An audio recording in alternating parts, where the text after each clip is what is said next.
आरोप लगाते लगाते वो हमारे क्षेत्रवासी पर, जो हमारे पूजनीय है, जिनके आशीर्वाद से हम आज आप लोगों के समक्ष बैठे हुए हैं, उन लोगों पर भी आक्षेप लगाने में ही हिचके नहीं। ये सबसे बड़ा दुखद बात है। इसको कतई बर्दाश्त करने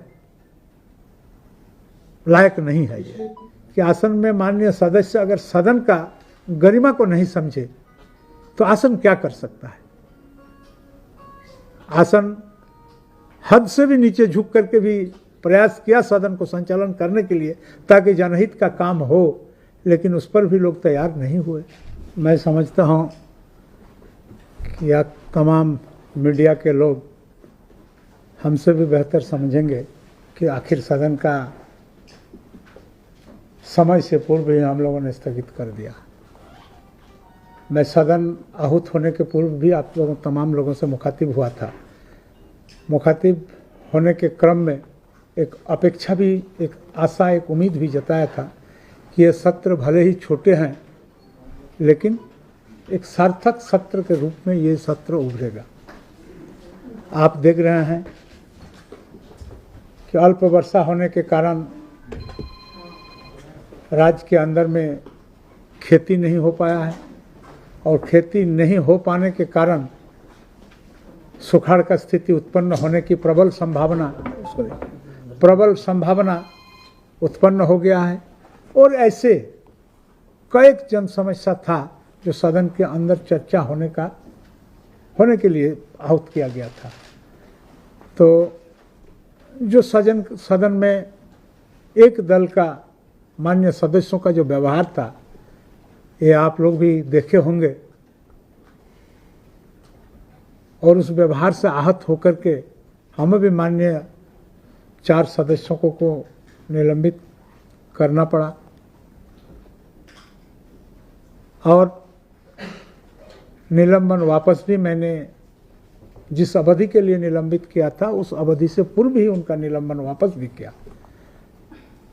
निलंबन वापस लेने के समय में मेरा उम्मीद था कि हो सकता है कि अब सदन का काम सुचारू रूप से चलेगा, लेकिन जैसे ही हम लोग सदन में प्रवेश किया हमें लगा कि सदन के मान्य सदस्यों का व्यवहार में कोई परिवर्तन नहीं हुआ है।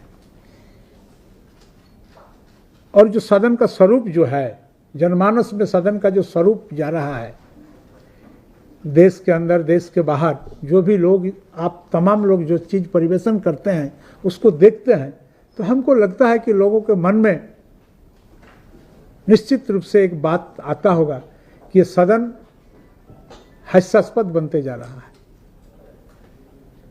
ये सदन हास्यास्पद बने ये मैं नहीं चाहता। आपने देखा होगा कि एक नई मेंबर माननीय शिल्पी नेहा तिर्की जी सदन के अंदर में आई और जिस दिन उनका मेडन स्पीच था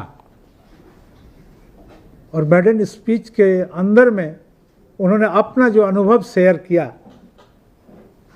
हम तमाम माननीय सदस्यों को उनके स्पीच के और उनके संदेश को आत्मसात करना होगा कि मुझे सदन का कार्रवाई देखने के बाद एक शब्द का इस्तेमाल किए जो मैं नहीं कहना चाहता हूं, हमको बहुत ही खराब लगा।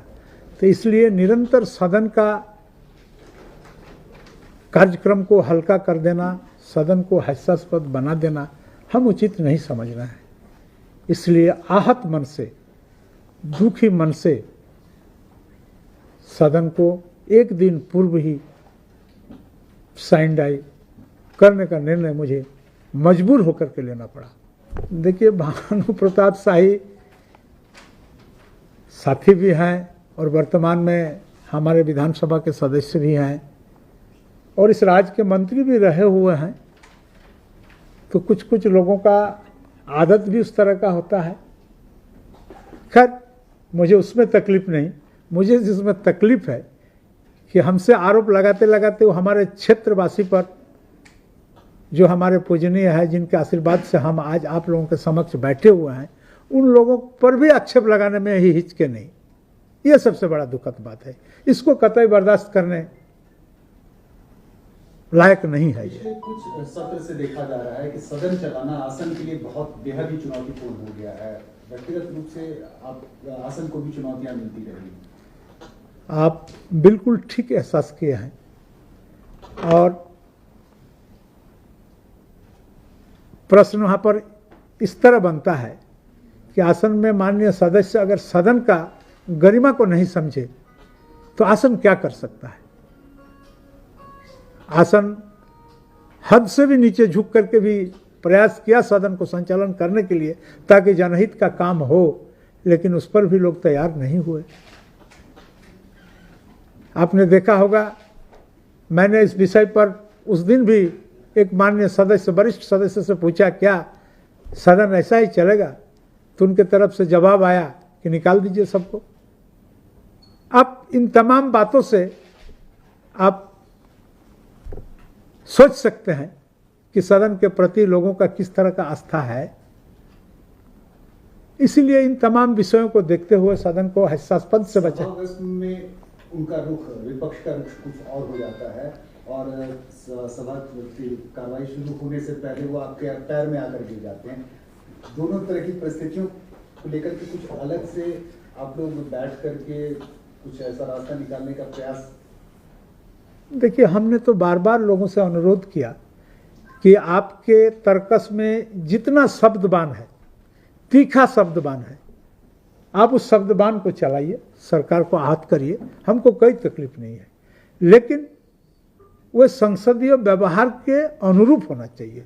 आप संसदीय व्यवहार के विपरीत अगर आप उसको करिएगा तो इसको, आसन को भी इस चीज को बर्दाश्त कर लेना उचित हम नहीं समझते हैं। इसमें आसन, आने वाला समय में आसन का गरिमा घटेगा। सर, ये आज अब जिस सभा ने ये फैसला लिया, ये फैसला पूर्व किसी विधानसभा अध्यक्ष ने भी लिया था कि ये पहली बार झारखंड गठन के बाद हुआ ऐसा? पूर्व में भी लिया होगा, पूर्व में भी लिया होगा, उसके पीछे कुछ कुछ अलग अलग कारण होगा, कई बार इस तरह हुआ होगा, अलग विषय है। लेकिन मुझे तो दुख के साथ ये छोटे से सेशन में आपको माननीय सदस्यों का, बहुत सारे सदस्य ऐसे हैं कि जिनका सवाल का उत्तर उनको नहीं मिला या उस पर डिस्कशन नहीं हो सका, इसलिए हमको दुख है उसमें। सर, जिस तरह से परंपरा रही है, संसदीय परंपरा रही है कि जो पहली बार जीत के आते हैं या जीत के आती हैं तो उनका जब पहला संबोधन होता है तो पिन ड्रॉप साइलेंस होता है सदन में। हम लोग भी 25-26 साल से ऊपर से असेंबली कवर कर रहे हैं तो हम लोग भी देखते थे। लेकिन इस बार जिस तरह से शिल्पा तिर्की के संबोधन के समय जिस तरह का आचरण हुआ और आपके बार बार कहने के बावजूद भी विपक्ष के लोग नहीं मान रहे थे, तो इसको आप किस रूप में देखते हैं? देखिए, आप जब मर्यादा और परंपरा, ये दो चीज का निर्वहन हम लोग नहीं करेंगे तो आप उसको किस किस्म के मान सकते हैं।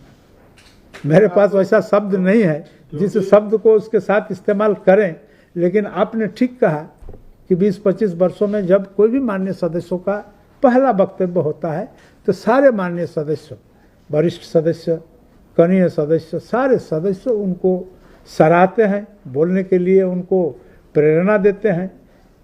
लेकिन उससे इतर शिल्पी नेहा तिर्की के समय में भी लोग मेरे आग्रह करने के बावजूद भी चुप नहीं बैठे। हर हाल में सदन को ही नीचा दिखाने का इस बार जो परंपरा शुरुआत करने का प्रयास किया लोग। जो उनको बेटी मानते थे वो लोग भी हंगामा कर रहे हैं। जी बिल्कुल बिल्कुल, मैंने तो उस बात को भी बोला कि आपका दोस्त का बेटी है, फिर भी लोगों ने नहीं माना। तो सर, लेकिन कार्य मंत्रणा समिति में जो बातें होती हैं, यानी कहा जाए कि विपक्ष कार्य मंत्रणा समिति में जो सहमति बनती है उसको भी नहीं मान रहे हैं लोग। आप तो देखें कि कार्य मंत्रणा के समिति का बैठक भी हम लोगों ने बुलाया। कार्य मंत्रणा समिति के बैठक में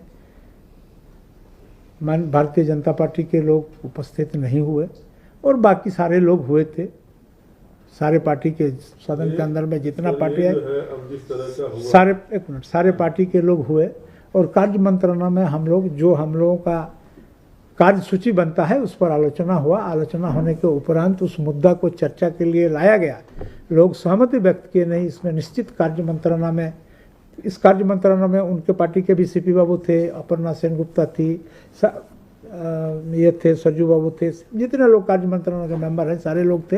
होने के बाद उस मुद्दा का भी सिलेक्शन हुआ और सिलेक्शन होने के बाद अब चर्चा के क्रम में आपने देखा होगा क्या हुआ, कोई चर्चा में भाग नहीं। सर, सवाल ये खड़ा हो जा रहा है कि जो पंचम विधानसभा में शुरुआती दिनों से देखा जा रहा है रवैया और अब जिस तरह से आपको एक दिन पहले सैनिटाइज करना पड़ा हाउस को, ये भी एक चुनौती हो गई है आसन के लिए। इस चुनौती को कैसे आप ये करेंगे जो भविष्य में इस तरह का न हो, इसके लिए आप क्या सोच रहे हैं? भविष्य में ऐसा न हो, इसके लिए दल के तमाम नेताओं के साथ हम लोग संवाद स्थापित करेंगे, वार्ता करेंगे और इससे होने वाला जो राज्य के जनता का क्षति है इस विषय पर भी उन लोगों से आग्रह करेंगे और आने वाला समय में इसका रिपीटेशन न हो, इसका पुनरावृत्ति न हो, उस विषय पर विचार करके और आगे का रास्ता निकालेंगे सबके सहमति से।